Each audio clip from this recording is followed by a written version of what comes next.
राम मंदिर के उद्घाटन के लिए सभी तैयारियां पूरे धूमधाम के साथ हो रही थी। भगवान श्री राम के स्वागत के लिए अयोध्या नगरी में बहुत से इंतजाम किए गए थे। देश की जनता भी अयोध्या नगरी में होने वाले राम मंदिर के उद्घाटन को देखने की प्रतीक्षा में थी। देश के कोने कोने में हर तरफ इसी खबर की चर्चा थी। उत्तर प्रदेश के अयोध्या में बन रहे भव्य राम मंदिर के उद्घाटन का समय तय हो गया है। इस कार्य का शुभारंभ 22 जनवरी 2024 को संपन्न किया जाएगा। इसी तारीख और शुभ मुहूर्त में रामलला की प्राण प्रतिष्ठा की जाएगी। अयोध्या में चल रही बैठक में यह फैसला किया गया है कि इस कार्यक्रम में देश के प्रधानमंत्री श्री नरेंद्र मोदी जी के साथ साथ अन्य प्रमुख मेहमान भी शामिल होंगे। दूर दूर से यात्री अयोध्या नगरी में राम मंदिर के दर्शनों के लिए उपस्थित होंगे। प्राण प्रतिष्ठा के लिए एक हफ्ते पहले से पूजा पाठ का कार्यक्रम शुरू किया जाएगा। जय श्री राम। सालों बाद ये कार्य संपन्न होने जा रहा है। सबके चेहरों पर कितनी खुशी है। अयोध्या के साथ साथ पूरा भारत देश रामलला के स्वागत में खुशियां मना रहा है। हम कितने भाग्यशाली हैं ना, जो हम अयोध्या में रहते हैं और अपने जीते जी भगवान श्री राम को अपने घर, अपनी अयोध्या में वापस लौटते देख रहे हैं। सब तरफ उनके स्वागत के लिए कितनी तैयारियां चल रही हैं। ये देखकर मन प्रसन्नता से भर गया है। इस मंदिर को बनाने की कोशिश आखिर सफल रही और कल वो दिन आ ही जाएगा जब प्रभु श्री राम अपने घर लौटेंगे। अयोध्या में बन रहे राम मंदिर के उद्घाटन का दिन आ जाता है। प्राचीन नगरी अयोध्या में श्री राम के स्वागत के लिए भरपूर उत्साह दिखाई दे रहा था। नया राम मंदिर भक्ति और आस्था का एक शानदार प्रमाण भगवान राम के स्वागत के लिए तैयार था। इस ऐतिहासिक क्षण का गवाह बनने के लिए भारत और विदेश के कोने कोने से लोग एकत्रित हुए थे। माँ, बापू, क्या हम आज सचमुच भगवान राम को देखेंगे? हाँ मेरे बच्चे, अभी थोड़ी देर में भगवान श्री राम यहाँ आएंगे और हम सब उनके दर्शन करेंगे। चलो जल्दी से मेरे बच्चे, हाथ जोड़कर खड़े हो जाओ और भगवान श्री राम के नाम का जयकारा लगाओ। प्रभु श्री राम आने वाले हैं। जय श्री राम, जय श्री राम, जय श्री राम, जय जय श्री राम। आइए अब हम सब मिलकर पूजा शुरू करें और भगवान श्री राम को उनके निवास पर आमंत्रित करें। भगवान श्री राम के मंदिर में पूजा का आयोजन प्रारंभ हो चुका था। राजू भी अपने माता पिता के साथ जय श्री राम के नाम का जयकारा लगा रहा था। पूरी अयोध्या नगरी जय श्री राम के नारे से गूंज रही थी। जैसे ही सूरज डूबता है, मंदिर हजारों दियों से जगमगा उठता है। अचानक हल्की हवा चलने लगती है और एक चमकदार रोशनी के बीच से एक आकृति प्रकट होती है। सब लोग हाथ जोड़े खड़े थे। भगवान श्री राम सबके बीच प्रकट होते हैं। मेरे बच्चों, मैं आप सबकी भक्ति से अति प्रसन्न हूँ। आपकी भक्ति मुझे यहाँ ले आई है।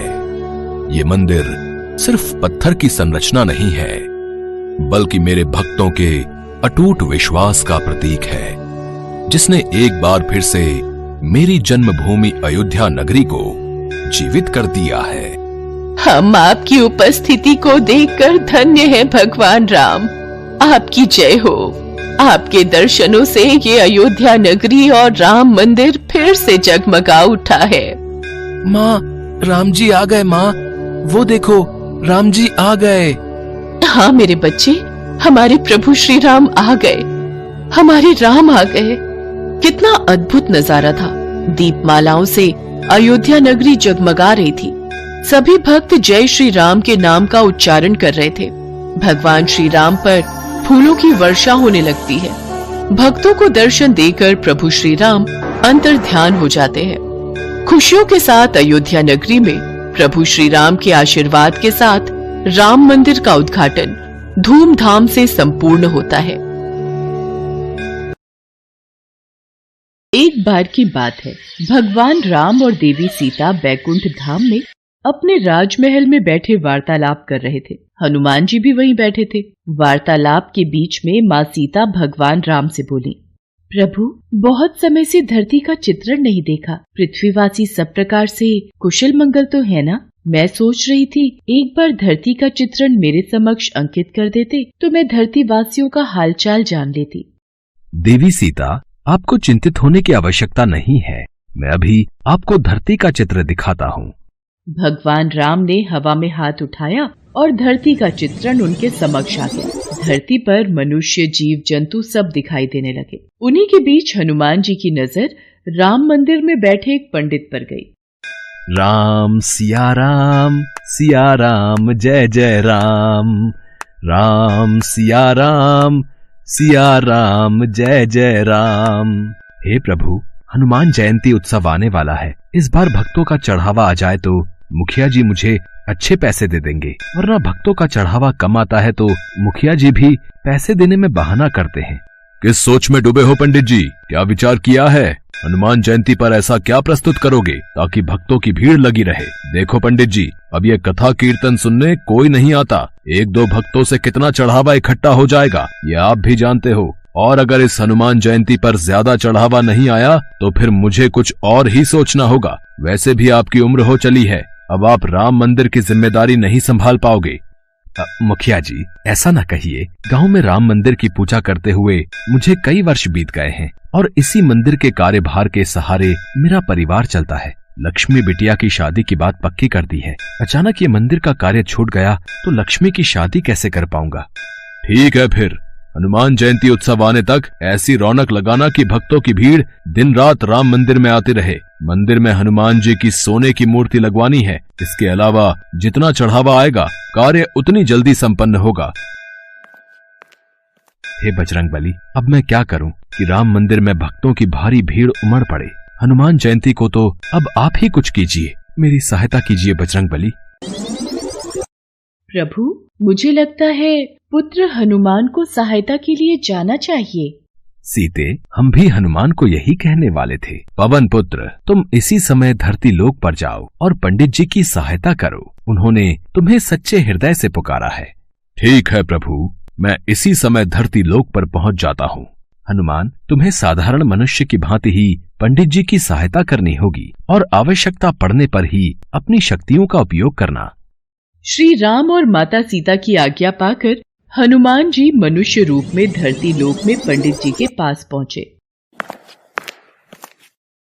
जय श्री राम पंडित जी, मैं बड़ी दूर से आया हूँ। क्या कोई काम मिलेगा? आपकी अति कृपा होगी।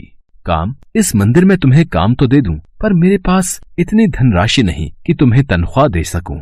पंडित जी, काम के बदले में आप मुझे रोजाना मंदिर के चढ़ावे के फल खाने को दे दिया करना। मेरे लिए वही काफी है। इसे काम पर रख लेता हूँ। मंदिर के कार्य में मेरी सहायता करेगा तो मुझे भी सहारा मिलेगा। अब ठीक है, तुम आज से ही मंदिर की साफ सफाई और पूजा की व्यवस्था का कार्य कर दिया करना। हनुमान जी मंदिर का सारा कार्यभार संभालने लगे। पंडित जी बदले में हनुमान जी को भगवान राम के प्रसाद में चढ़े फल खाने को दे दिया करते। हनुमान जी के आ जाने से पंडित जी को भी सहारा हो गया था। एक सुबह जब पंडित जी कथा कर रहे थे, हनुमान जी अपने असली रूप में आ जाते हैं और मंदिर में भजन गाते हुए नृत्य करने लगते हैं। आते जाते भक्तों की भीड़ लगनी शुरू हो जाती है। भक्त मंदिर में चढ़ावा चढ़ाकर और आशीर्वाद लेकर हनुमान जी के भजन और कीर्तन नृत्य का आनंद ले रहे थे। ये सदानंद बजरंगबली की वेशभूषा पहनकर कितनी सुंदर झांकी प्रस्तुत कर रहा है। भक्त भी सदानंद को हनुमान जी के रूप में देखकर खुश हो रहे हैं। अब तो हनुमान जी पंडित जी के साथ मंदिर में अपने असली रूप में भजन कीर्तन करते और भक्त झांकी को देखकर खूब आनंद लेते। धीरे धीरे मंदिर में भक्तों की भीड़ लगने लगी और हनुमान जयंती उत्सव आते तक मंदिर में बहुत मात्रा में चढ़ावा आ गया। अरे वाह पंडित जी, इस बार तो कमाल हो गया। इस बार तो मंदिर में अच्छा चढ़ावा चढ़ा है। अब मंदिर की मूर्ति की स्थापना भी हो जाएगी। मुखिया जी, ये सब कार्य सदानंद के कारण परिपूर्ण हुआ। सदानंद ने हनुमान जी की वेशभूषा पहनकर मंदिर में बहुत ही सुंदर नृत्य और भजनों से भक्तों के बीच रौनक लगाई। फिर तो बहुत अच्छी बात है सदानंद। इस हनुमान जयंती पर महाकीर्तन में ऐसी ही वेशभूषा में कार्यक्रम प्रस्तुत करना। हनुमान जयंती उत्सव का दिन आ गया। हनुमान जी खूब नृत्य कर रहे थे। तभी आओ वीर सिंह, सुमित्रा, अच्छा हुआ आज तुमने वीर सिंह को भी उत्सव का न्योता दे दिया। पंडित जी, ये मेरा साला है। हनुमान जी की सोने की मूर्ति स्थापना में आज इसके भी शुभ हाथ लग जाएंगे। जीजा जी, हनुमान मूर्ति तो काफी भारी बनवाई है, बड़ी महंगी रही होगी। साले साहब, ये मूर्ति मंदिर के चढ़ावे में आए पैसों से बनी है। ये मंदिर की अमानत है। काफी पहुंचे हुए सुनार ने बनाई है। आओ स्थापना करते हैं। राम मंदिर में हनुमान जी की सोने की मूर्ति स्थापित हो जाती है और खूब धूमधाम से हनुमान जयंती का उत्सव होता है। पर अगले दिन, हे राम, हनुमान जी की मूर्ति कहाँ गई? मंदिर से मूर्ति चोरी हो गई। जीजा जी, हो ना हो, यह हनुमान जी की सोने की मूर्ति पंडित जी ने ही चुराई है और उनकी बेटी का ब्याह है और उन्हें पैसों की जरूरत है। तुम ठीक कह रहे हो वीर सिंह। पंडित जी को जब पुलिस पकड़ कर ले जाएगी तभी वो सच बोलेंगे। ऐसे उनके मुंह से सच नहीं निकलेगा। पुलिस को बुलाओ, पंडित को गिरफ्तार करेगी। इंस्पेक्टर साहब, असली चोर पंडित जी नहीं, मैंने ही मंदिर से मूर्ति चोरी की है। आप मुझे गिरफ्तार कीजिए, पंडित जी को नहीं। अरे सदानंद, तू ये क्या कह रहा है? तू ये सब क्यों कह रहा है? तू ये सब क्यों कर रहा है? इस चोर ने अपना गुनाह खुद ही कबूल कर लिया है। अरे गिरफ्तार कर लो इसे। इसे कड़ी से कड़ी सजा देना इंस्पेक्टर साहब। इसने चोरी की है, वो भी हनुमान की मूर्ति की। अच्छा हुआ चोरी का इल्जाम उस सदानंद पर आ गया। अब मैं इस मूर्ति को बेचकर ढेरों पैसा कमाऊंगा। अरे कौन है? कौन है? अरे ये कौन मुझे थप्पड़ मार रहा है? कोई सामने क्यों नहीं आता? मैं सदानंद के रूप में हनुमान हूँ जिसे तूने गिरफ्तार करवाया। पुलिस के सामने तुझे सच बोलना होगा कि असली गुनाहगार तू है। तूने मूर्ति चुराई है और तू उसे बेचने वाला है। मत मारो, मत मारो, मैं पुलिस को सब सच बता दूंगा। मेरे मन में लालच आ गया था, मुझे छोड़ दो। वीर सिंह भागता हुआ पुलिस थाने पहुंचता है। इंस्पेक्टर साहब, मुझे बचाओ। सदानंद मतलब हनुमान जी मुझे पीट रहे हैं। मैं अपना गुनाह कबूल करता हूँ। मैंने ही हनुमान जी की मूर्ति चुराई है। वो तो बात सही है, पर तेरा दिमाग खराब हो गया है के? हैं? सदानंद तो सामने देख, जेल में बैठा है। वो तेरे पास कैसे आ सकता है? नहीं इंस्पेक्टर साहब, वो मेरे पीछे ही खड़ा है। वो मुझे पीट रहा है। मुझे जल्दी से जेल में बंद कर दो। मैंने अपना गुनाह कबूल कर लिया है। इतनी देर में पंडित जी और मुखिया भी गांव के सभी लोगों के साथ पुलिस स्टेशन पहुंचते हैं। इंस्पेक्टर साहब, सदानंद ने कोई चोरी नहीं की, इसे छोड़ दीजिए। वीर सिंह अपना गुनाह कबूल कर लेता है। सदानंद यानी हनुमान जी को पुलिस छोड़ देती है। तभी वहाँ भगवान राम और माता सीता प्रकट होते हैं। हनुमान, अब तुम अपने असली रूप में आओ और अपने भक्तों को दर्शन दो। जो आज्ञा प्रभु। जय श्री राम। सदानंद, साक्षात हनुमान। हे बजरंगबली, आप मेरे साथ इतने दिन तक रहे और मैं आपको पहचान नहीं सका। आपने मेरी इतनी सहायता की। पंडित जी, जहाँ भगवान राम की कथा होती है वहाँ हनुमान जरूर होते हैं। आपने मुझे सच्चे हृदय से याद किया था तो भला मैं कैसे न आता। देखना, अब आपके जीवन के सारे दुख दूर हो जाएंगे। पंडित जी की आंखों में आंसू आ जाते हैं। पंडित जी और मुखिया जी समेत सभी गांव वाले हनुमान जी को सिर झुकाकर प्रणाम करते हैं। उस दिन के बाद मुखिया पंडित जी को कभी भी मंदिर से जाने के लिए नहीं कहता। हनुमान जी की कृपा से पंडित जी के जीवन में खुशियां आ जाती हैं और वो अपनी बेटी लक्ष्मी की शादी धूमधाम से कर देते हैं।